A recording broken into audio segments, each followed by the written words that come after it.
Tonight on the docket, the dangers of central planning and new signs the president has still not learned the lesson of the past 3 years of economic turmoil. In just a few days, President Obama will address the Congress and the nation to outline how he and his big government cronies will save our economy. If only this administration would realize that doing less would do more for our economy. But more government action is most likely what we'll hear from him, especially in the wake of all the pressure he's getting from his base for not being liberal enough, for not being big government enough.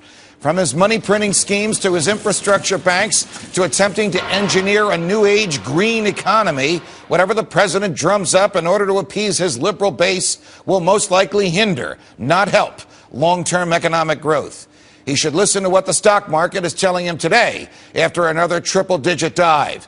Investors are not excited at the prospect of more central planning. Doesn't the president get that taking a sharper turn to the left is actually a turn for the worse?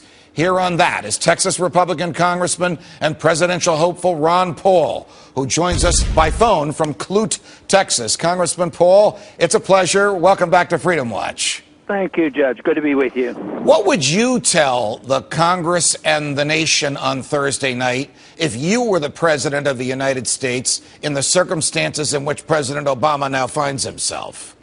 Economically speaking, we need to clean house. We need to change the whole system because we've been following the wrong ideas. We have been following Keynesian economics. We need to get rid of the mistakes made. That means you have to liquidate the debt. And you have to change our ways with regulations, taxation, monetary policy, foreign policy. We have to just quit spending and allow the market to work. That's what made America great. We did have a market economy a while back, but since 1913, we've gone in the wrong direction with the Federal Reserve and the income tax, and we have to have a revolution of ideas. We certainly need a revolution in people's thinking. The idea that the government can solve all our problems, the idea that the government can save us from Mother Nature when we have these hurricanes, the idea that the government can just print its way into prosperity, which has been ingrained into Americans for 100 years, and which you have labored so mightily to get Americans finally to talk about and to re-examine, is something that would have to come about, I would think, before members of Congress, a majority of members of Congress, would agree with you. Well, you know, I think it goes back, and you talk about a lot of the basic concept of rights. Where do we get our rights, and what do rights mean? And, you know, whether it's worker rights or minority rights or whatever, they're talking about groups instead of the individual. And when they talk about this, they endorse the concept of entitlement. Entitlements are now rights. Business people think they're entitled to certain helps. Right. Everybody's entitled to a bailout. The poorer ones, they have entitlements.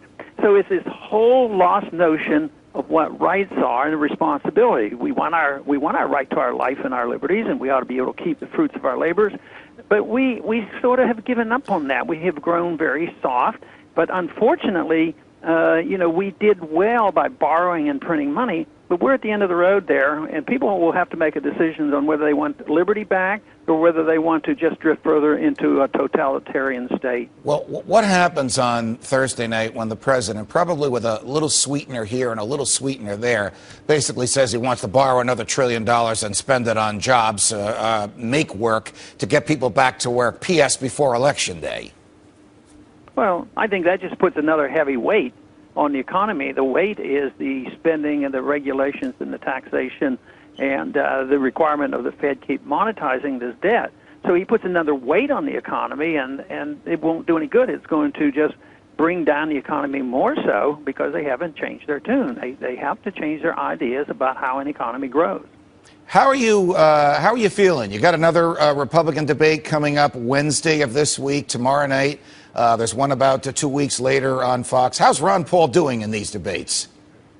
Well, I think pretty good. I mean, when I consider what was happening, you know, even 4 years ago or 10 years ago or 15 years ago, there weren't very many of us.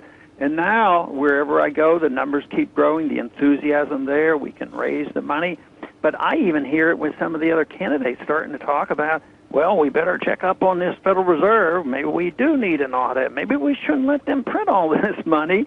And even hinting that maybe the foreign policy should be changed. So in that sense, I think we're winning in the battle for ideas. Even your opponents concede that you have dominated the debate for ideas. Congressman Paul, it's a pleasure. Sorry we had to do this by phone. We appreciate you chatting with us today. Judge, thank you.